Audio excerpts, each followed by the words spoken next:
Stevens.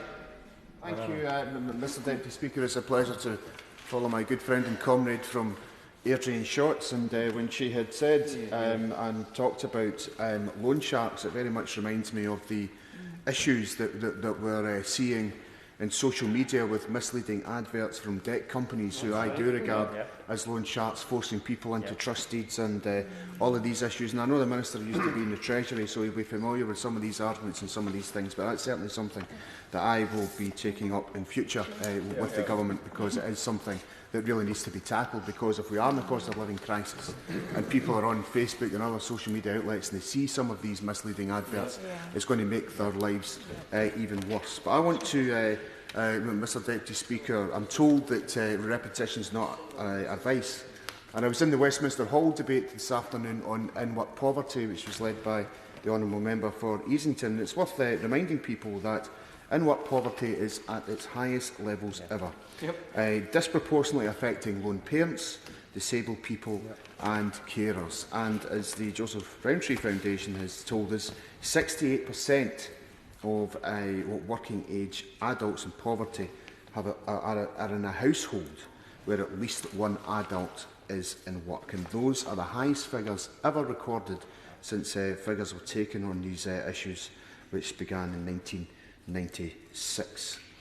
I think that we need to, and I'm asking the Government to look specifically at in-work poverty, and I do think that there are far too many people who are in low-paid jobs who do not have any opportunities to progress to better work and better wages. And we have far too many of our fellow citizens, Mr Deputy Speaker, in insecure work, unpredictable hours and incomes. And then we come to the minimum wage rates, which some of my colleagues have mentioned earlier. And I have a real concern, Mr Deputy Speaker, just like an article recently in the Ferret website, which is also covered by the Herald newspaper, which outlined that out of 10,000 jobs advertised in the Department of Work and Pensions website, an alarming number were offering jobs and advertising jobs below the national minimum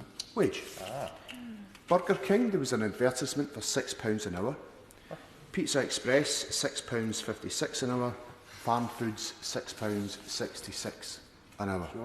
These are companies who have made profits in the last couple of years, and good profits at that. And I want to, I will be asking for an inquiry as to why the Department of Work and Pensions websites are advertising jobs that are below the national minimum wage rates. It really is a scandal.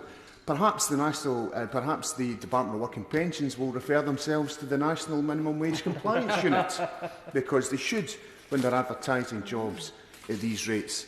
And I hope that the ministers in the Government will respond.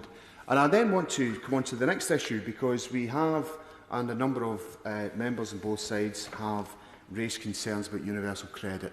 And unfortunately, the Honourable Member for Blackpool South is no longer in his place, because when he was speaking about the universal credit, I decided to look at a parliamentary answer I received, Mr Deputy Speaker, from the Department of Work and Pensions, and that 55% of Blackpool South constituents on universal credit are having an average of £63 a month deducted from their benefit. And indeed in Stourbridge, 47% of people who are receiving tax credits are getting 47% deducted as a result of tax credit overpayment. So I'm suggesting, Mr Deputy Speaker, I think this deductions from benefit really has to stop, because universal credit is supposed to be a subsistence level benefit. That is the amount of money that's required for people to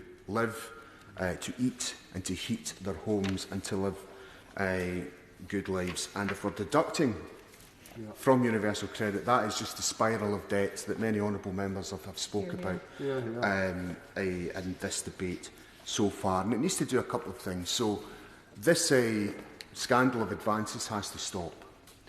It really should be an upfront grant, and the all-party unanimously, Department of Work and Pensions Select Committee, unanimously agreed that there should be a start-up payment after 2 weeks of a claim. I think that's perfectly reasonable, and it would stop this cycle of advanced debts. And what would also, I think, would help people is why the government are pursuing a tax credit debt over 6 years. If the honourable member for Edinburgh South wanted to sue me in a Scottish court for a debt that was over 6 years old, a sheriff would immediately knock that out because it would be absolved, and likewise if I was to sue him. So why is the government pursuing tax credit overpayments that are decades old? It seems a complete nonsense, and I hope that the government will sort that out. Now, we have a Bays Minister in front of us, and one of the things that he can do to sort out in-work poverty in his department is to table an employment bill. Here. Table an employment bill that ends insecure work, that seeks to eliminate zero-hour contracts, for example, that stops some of the nonsensical practices we see where employers are texting 4 individuals and telling them the first person that arrives gets the shift, so that they have to pay out in transport costs to get a shift that they might not necessarily get because somebody arrived 2 minutes earlier. So I hope that there will be an employment bill, because we've been promised one since 2017, and we're 5 years in and we're still not here. So where is this mystical employment bill? Because if they don't put forward an employment bill, perhaps they should support many of us who've submitted employment legislation to help the plights of workers. And I'll give way briefly to Monica. I'm grateful to my honourable friend for giving me. I was a bit reluctant to interrupt him because he's making a fantastic speech. But could I give him one example of where the government's priorities lie? One group of employees who are traditionally low paid and in very insecure work are catering and cleaning employees. Does he recall that in the last budget the Chancellor claimed to have no choice but to impose a tax hike on people who are paid low wages to clean floors and dishes in casinos, at the same time as he was able to announce a tax payback for the lucky person that owns the casino? Is that not just an example of where this government's true loyalties lie? Well, I think that's exactly where the priorities lie. And let's not forget that in-work poverty is disproportionately affecting carers as well, and that has to happen. So, Mr Deputy Speaker, I'm conscious of time, and I hope that the government will respond positively to the points we've made. It is their crisis. The things that I'm pointing out are not to do with Ukraine or anything else. These are things that have been going on for 12 years, and they can immediately solve them. Thank you. Right, there's